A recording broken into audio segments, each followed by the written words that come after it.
राधे राधे गुरुजी। जी। गुरुजी मेरा एक प्रश्न है। मैं बहुत भ्रमित रहती हूँ लोगों का सुन सुन के।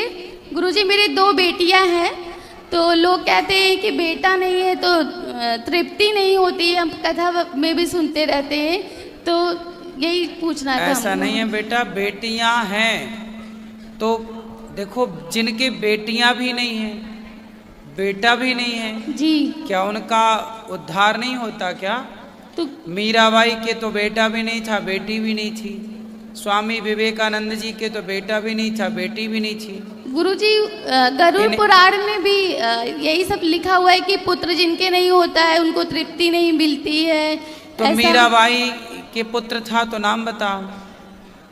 पुत्र तो नहीं था गुरुजी। बेटा, भगवान ने जीवन दिया है अच्छे कर्म करने के लिए। जी। आप अच्छा कर्म करिए। और पुत्र, आप ये क्यों कहती हो कि आपके पुत्र नहीं हैं? जब गुरु नानक देव जी, गुरु गोविंद सिंह जी के 2 बच्चों को दीवार में मुगलों ने चुनवा दिया जी।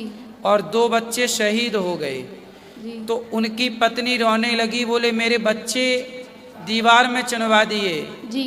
मेरे बच्चे चले गए।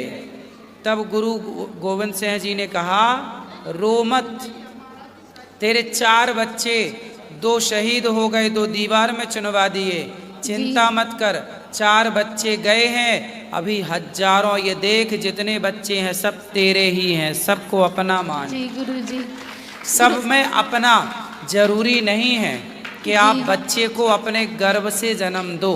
जी। आप बच्चों में, सब बच्चों में ममता रखो, सबसे प्रेम करो, बच्चों की तरह माँ बनकर स्नेह करो। अब देखो, गौरी गोपाल वृद्धाश्रम में 290 माताएं हैं, उन्होंने तो मुझे जन्म नहीं दिया। जिन बच्चों को उन्होंने जन्म दिया उन्होंने तो घर से धक्के मार के निकाल दिए, उन्होंने तो मुझे जन्म नहीं दिया, फिर भी उनका बेटा बनकर ये दास सेवा कर रहा है कि नहीं? तो मैं तो उन्हें अपनी माता मानता हूँ ना, वो भी मुझे अपने बेटा मानती हैं, तो बस यही तो है। एक सवाल और गुरुजी है, आज आपकी कथा में सुने कि लड़कियों का मतलब लोग खाना नहीं चाहिए, उस गांव में लोग पानी नहीं पीते थे, तो गुरुजी मेरी 2 बेटियां ही हैं, बुढ़ापे पे हम उनका खाएं या कुछ? ना ना, उसका अर्थ ये नहीं, उसका अर्थ ये है कि पहले के लोग, देखो यदि बेटा नहीं है तो फिर बेटी ऑप्शन है, वो ठीक है। जिनके बेटा है, सब कुछ है, उनके लिए है कि भाई आप मत जाओ, आप मत खाओ जी, पर आपकी तो बेटियां ही, तो आप प्रेम से रहो, कोई दिक्कत नहीं है। जी गुरुजी। गुरुजी आज हम आपके पहली बार यहाँ पे आश्रम में आए हैं गुरुजी, और मुझे बहुत अच्छा लगा यहाँ पे। और वृद्धाश्रम गए थे, ऊपर देखने माताओं से मिले, तो बहुत अच्छा लगा गुरुजी। वहाँ पे सब लोग कहते हैं, घर पर जब सुनते हैं आपका वीडियो तो सब लोग कहते हैं बहुत लूटते हैं, फर्जी, मतलब हर चीज़ में वो दान ये करो, दान वो करो, लेकिन गुरुजी यहाँ उससे ज़्यादा व्यवस्थाएं, और गुरुजी गौशाला देख के आए गुरुजी, हम बहुत अच्छा लगा हमको। हम किसी से जबरदस्ती नहीं कहते कि दान करो, कथा में कहते हैं जिसको देना है दो, वरना हम किसी का हाथ थोड़ी पकड़ते हैं। जी राधे राधे गुरुजी। राधे राधे। राधे राधे गुरुजी। जी, मैं उत्तराखंड बागेश्वर से आया हूँ। हाँ, आई एम आर्मी पर्सन।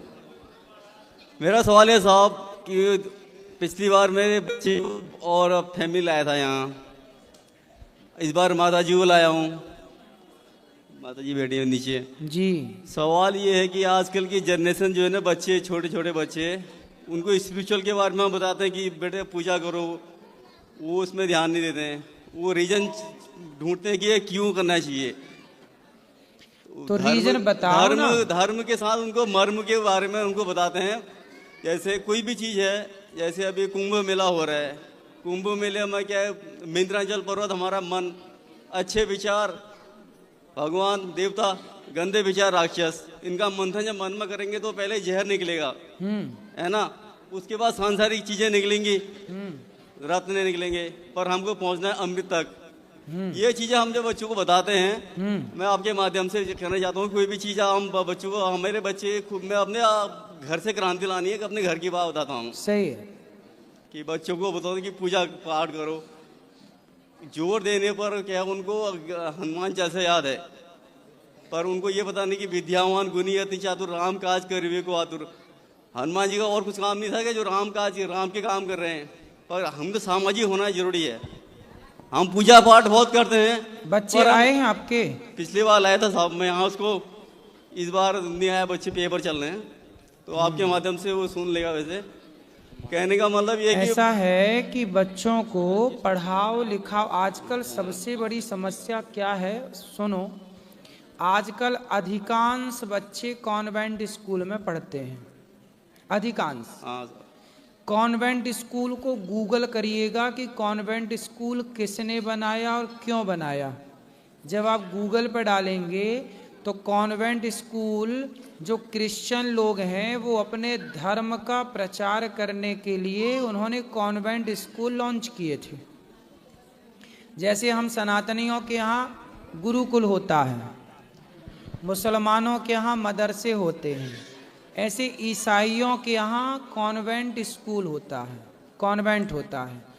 अब ये बताइए कि जब हिंदू का बच्चा कॉन्वेंट स्कूल में पढ़ेगा तो कॉन्वेंट स्कूल बने क्यों थे? क्रिश्चियन धर्म का प्रचार प्रसार करने के लिए।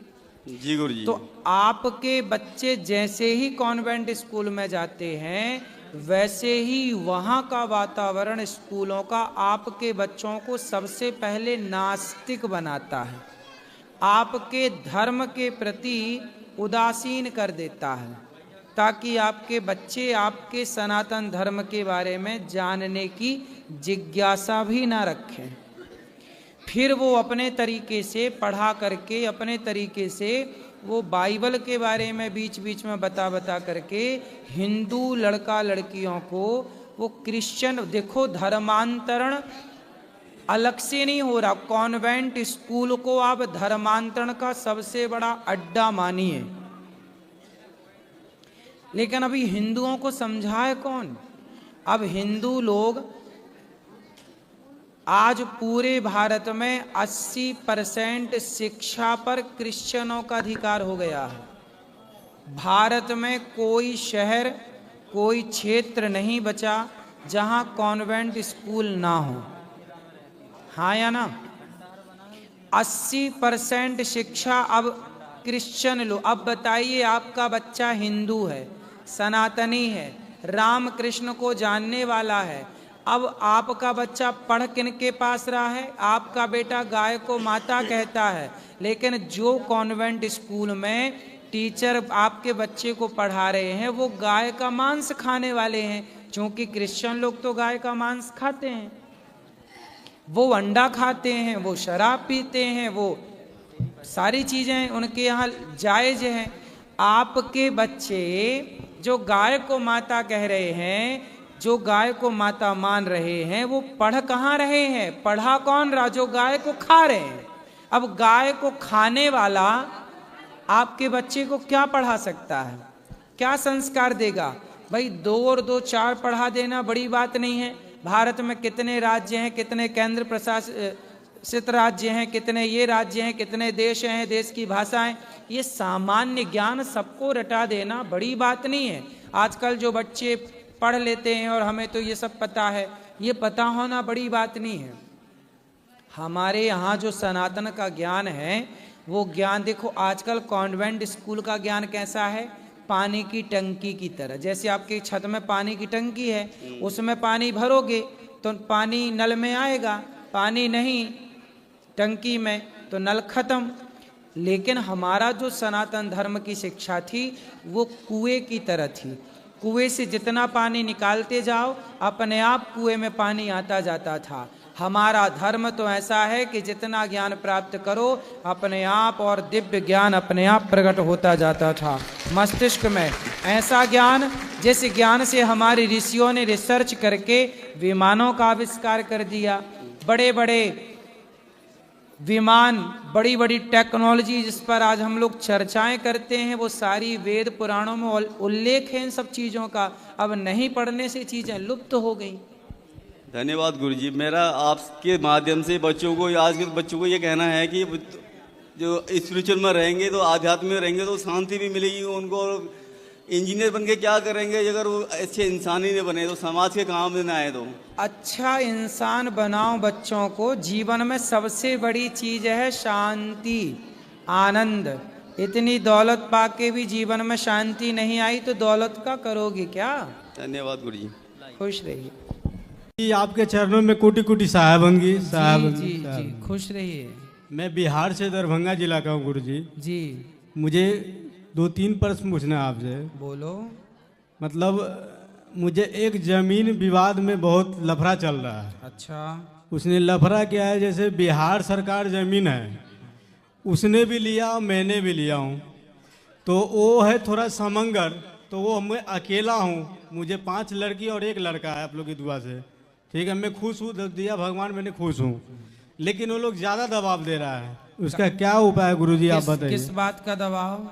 मतलब वो कहता है कि अकेला है, इसको मार दूंगा, ऐसे करूंगा ऐसे करूंगा, बहुत धमकाता है और मुझे कुछ साथ देता नहीं है।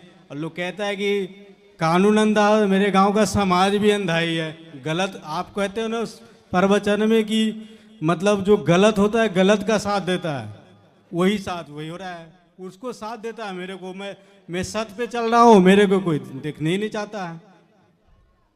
तो आपने पुलिस कंप्लेंट की? नहीं जी गुरुजी, पुलिस कंप्लेंट तो नहीं किया हूँ मैंने। पुलिस कंप्लेंट करो कि मतलब- भाई आपके साथ यदि गलत हो रहा है तो पुलिस कंप्लेंट करो। मतलब कोई बोला है कि ऐसा है ना कि जब पुलिस कंप्लेंट करेगा तो केस हो जाएगा, तुमके 5 बच्चे 6 बच्चे कैसे क्या व्यवस्था करेगा, इसीलिए मैंने जाना। भाई सलाह लो पुलिस से, वकील से, अच्छे एडवोकेट से सलाह लो, उसको समझाओ अपना पूरा क्या है मामला, और वो समझाएगा तो जी आगे।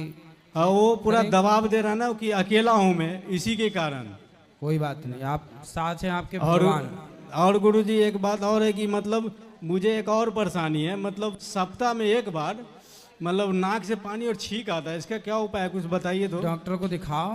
डॉक्टर को दिखाया तो बोला नोजला का परेशानी है, तो उसका भी इलाज होता होगा। नहीं बोला दवा खाते रहो, दवा खाता हो तो ठीक हो। फिर योग किया करो, योग योग किया करो, चलन को दो। ठीक है, साहबंद की गुरुजी। खुश रहिए, खुश रहिए। जय श्रीमन नारायण गुरु जी।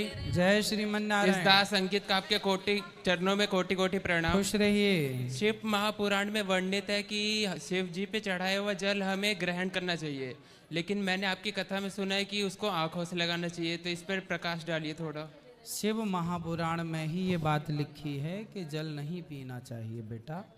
लेकिन मैंने टीवी पे किसी की टीवी पे कथा में- देखो, टीवी पे तो आप कुछ भी सुन लें, यूट्यूब पे तो आप कुछ भी सुन लें।